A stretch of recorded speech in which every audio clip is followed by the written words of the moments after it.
RSS ने BJP को चेताया, आम आदमी पार्टी को हल्के में लेने की भूल ना करें। हैदराबाद में हुई बैठक में संघ ने बीजेपी नेताओं से दो टूक कहा, विधानसभा चुनावों में मिली सफलता पर ज्यादा उत्साहित होना ठीक नहीं। सूत्रों के मुताबिक संघ ने बीजेपी नेताओं से कहा, लोकसभा चुनाव में सोच समझकर उम्मीदवारों का चयन करें।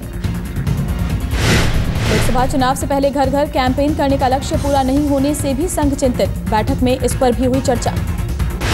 हैदराबाद में हुई बैठक में संघ प्रमुख मोहन भागवत और भैयाजी जोशी थे मौजूद, बीजेपी की ओर से राजनाथ और गडकरी की मौजूदगी।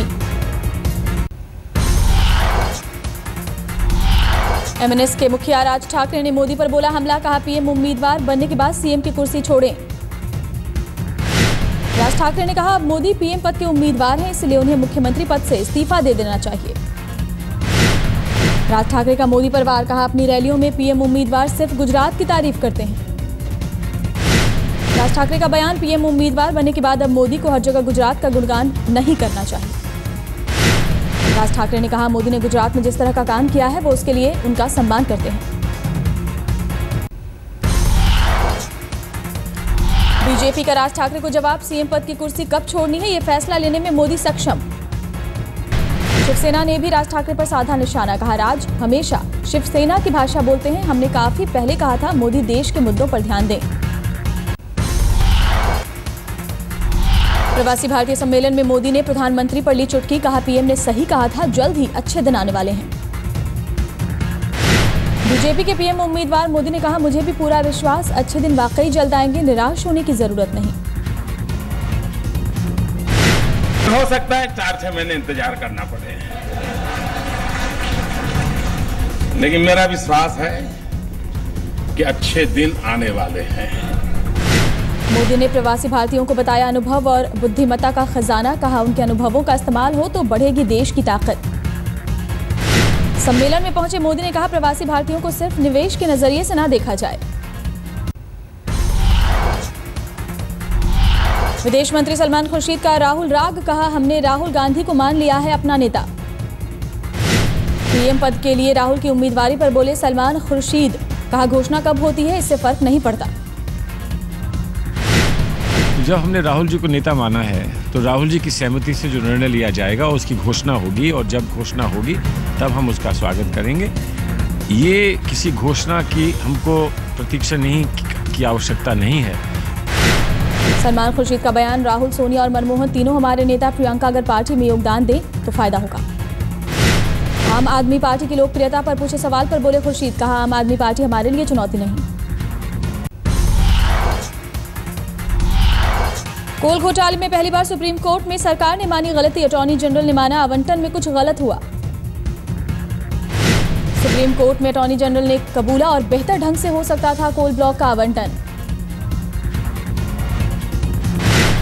अटॉर्नी जनरल ने कोर्ट को बताया कोल ब्लॉक के आवंटन में राज्यों की भी ली जानी चाहिए सहमति। सुप्रीम कोर्ट की टिप्पणी, सरकार की नीयत सही थी लेकिन आवंटन के तरीके में गड़बड़ी। कोयला घोटाला मनमोहन सरकार के लिए बना गले की हड्डी, कोर्ट की टिप्पणी के बाद विपक्ष नए सिरे से बोल सकता है हमला।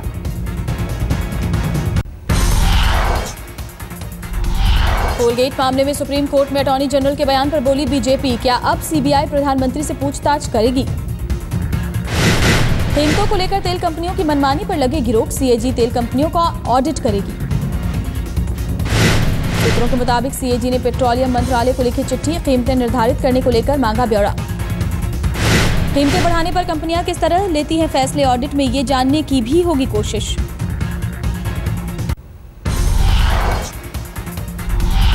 दिल्ली में केजरीवाल के एंटी करप्शन हेल्पलाइन नंबर पर पहले दिन बजी दनादन घंटियां, पहले 2.5 घंटे में आए 3200 कॉल्स। बड़े पैमाने पर कॉल्स आने के बाद कॉल सेंटर कर्मचारियों की बढ़ाई गई संख्या, 10 से बढ़ाकर 30 लोगों की टीम। केजरीवाल सरकार ने बुधवार को जारी किया anti corruption helpline number, CM ने कहा था अब घूसखोर अफसरों की खैर नहीं। 01127357169 होगा anti corruption helpline number. Phone करने पर बताया जाएगा स्टिंग ऑपरेशन करने का तरीका। सुबह 8 से रात 10 बजे तक काम करेगा हेल्पलाइन नंबर। एक हफ्ते के अंदर जारी होगा 4 अंकों वाला हेल्पलाइन नंबर। केजरीवाल की पार्टी का तेजी से बढ़ा कुनबा, आम आदमी पार्टी में शामिल होंगे वरिष्ठ टीवी पत्रकार आशुतोष। आम आदमी पार्टी ज्वाइन करने के लिए पूरे देश में लगी होड़, ऑनलाइन के जरिए 4 लाख लोगों ने ली सदस्यता। टीवी सीरियल रामायण में राम की भूमिका निभाकर घर घर में मशहूर हो चुके अरुण गोविल आम आदमी पार्टी में हो सकते हैं शामिल, आज केजरीवाल से की मुलाकात। अरुण गोविल ने कहा, मैं केजरीवाल और आम आदमी पार्टी के काम से प्रभावित, हमें उनका पूरा समर्थन। हम सब उनके साथ हैं और परसों जब वो हमारे यहाँ पधारेंगे तो ये हम ओपनली मतलब यूँ कह सकते हैं कि आप बहुत लोग होंगे वहाँ पर, 1-2 लाख लोग तो होंगे वहाँ। उस समय हम ये बात सब वहाँ संकल्प लेंगे कि जो वो कर रहे हैं उसमें हम सब उनके साथ हैं। आम आदमी पार्टी की लहर का असर, हरियाणा के आईपीएस अधिकारी नौकरी छोड़ आम आदमी पार्टी से जुड़े। आईजी के पद पर तैनात थे रणबीर शर्मा, आम आदमी पार्टी के साथ नई पारी खेलने को तैयार।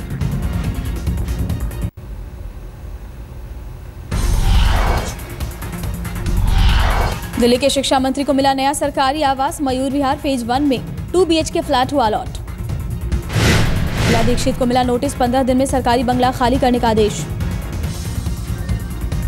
शीला दीक्षित के पूर्व मंत्रियों को भी मिला है नोटिस, अरविंदर सिंह लवली, हारून यूसुफ और किरण वालिया को सरकारी आवास खाली करने को कहा गया। दिल्ली प्रदेश कांग्रेस अध्यक्ष अरविंदर सिंह लवली ने केजरीवाल को लिखी चिट्ठी, दिल्ली की बिजली व्यवस्था ठीक कराने की मांग। दिल्ली के नए मुख्य सचिव संजीव श्रीवास्तव ने आज संभाला चार्ज, डीएम सपोलिया से ली जिम्मेदारी, स्वास्थ्य मंत्रालय में सहायक सचिव के पद पर थे तैनात। मुजफ्फरनगर के दंगा पीड़ितों के जख्म पर जश्न का नमक, सैफई महोत्सव के आखिरी दिन सितारों का लगा जमघट।